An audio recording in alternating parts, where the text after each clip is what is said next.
Учительница одной из крымских школ оправдала депортацию. Инцидент произошел в школе села Тарахташ, Дачное, в 4 классе на уроке литературы. Школьникам дали задание подготовить рассказ о родственниках, участвовавших во Второй мировой войне. Я рассказывала о своем прадедушке и прабабушке. Когда я рассказала про депортацию, она остановила меня и сказала: сейчас Самира докончит свой рассказ, я вам расскажу, почему крымских татар депортировали. Я рассказала свой рассказ, и она начала.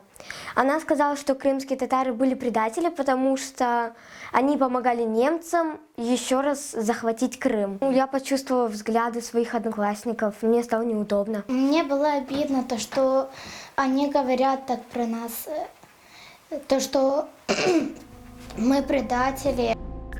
О случившемся на уроке дети рассказали родителям, которых возмутили подобные высказывания педагога. Вчера, когда моя дочь вернулась со школы, у нее не было настроения. Когда начали разговор, она,